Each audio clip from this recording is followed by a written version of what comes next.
Okay, here is a video of something that I'm doing this year, and I'd like to share it with you guys. So, in order to attract swarms, you want to maximize your luck. It's like fishing. It's like spitting on the worm. Apparently, that actually works. Interestingly enough, someone ran that past someone, and they told me that it was confirmed that spitting on the worm will actually bring fish.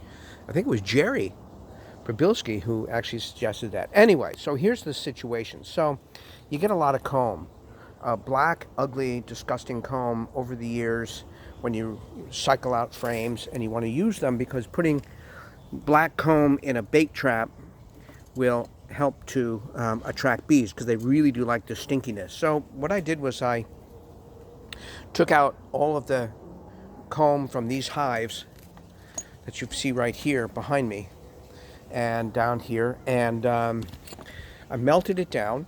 I bought a bucket at Goodwill, melted it down on this burner outside, strained it through the strainer also from Goodwill into the salad bowl, and let it harden. And so what we've got in here are two things. One is which I'm going to call the wax, and the other this liquid stuff. In brewing and in distilling, it's called dunder. Isn't that a great word? Anyway, so what do you do with all that slum gum?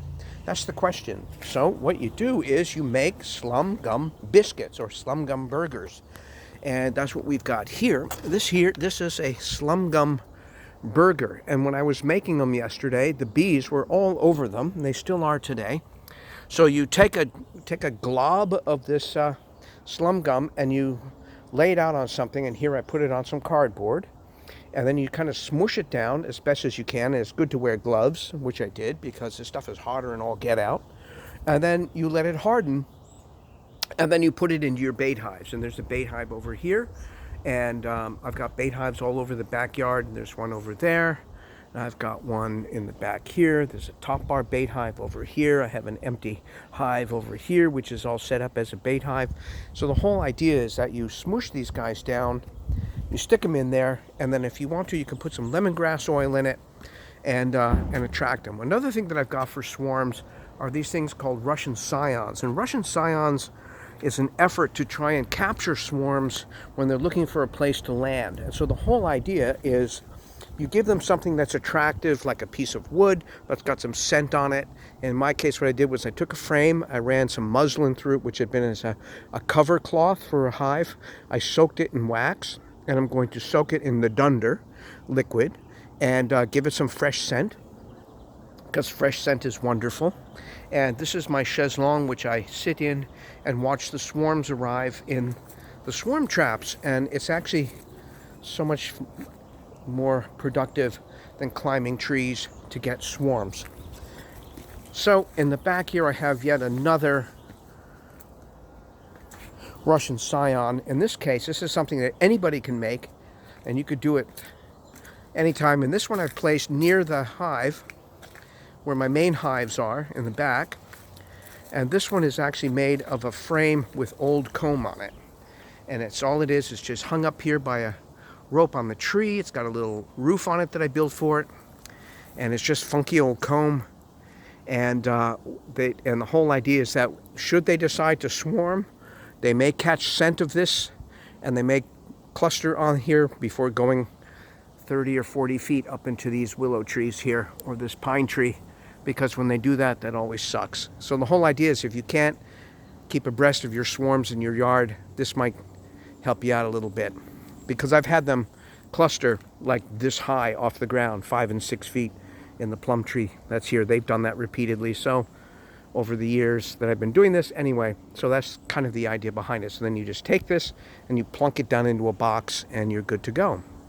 So that's what we've got going on here as far as swarm trapping. I'm using a salve that I made, which was basically hand lotion that's been infused with some Swarm Commander and some lemongrass oil and some aniseed oil to give it some scent. And what I'm doing is using this salve instead of, here we're going to go into my hen room, and It's really an ointment. It's just hand lotion that's been infused with yummy, delicious scent. And the whole idea behind here is you smear it. It lasts a long time because it's infused in the hand lotion, so the scent will last a while. Maybe it might not outgas as quickly as using lemongrass oil or Swarm Commander, so it kind of stays around. So it's something else I'm trying this year.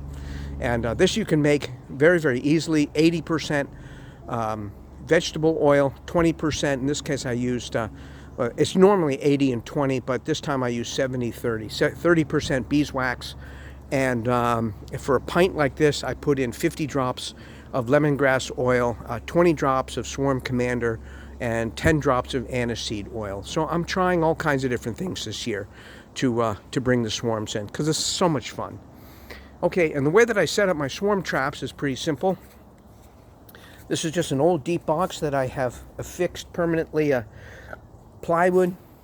These are all empty foundationless frames that are wired with starter strip, and at the back end of it I have a frame of old comb. This isn't terribly funky, but it's got some scent to it. It's mostly drone size, but it might attract them to bring it in. I'll put the slum gum burger in there. You close it up, and then you cross your fingers and sit back with a cold beverage. So this is what I do. This is my backyard. But anyway, so this is something that I would suggest you guys giving a try. Don't let anything go to waste. The slum gum is good because it's got stink in it. The dunder has got good stuff. The bees like that stuff. They were attracted to it. And so have a go. Take care. Thanks.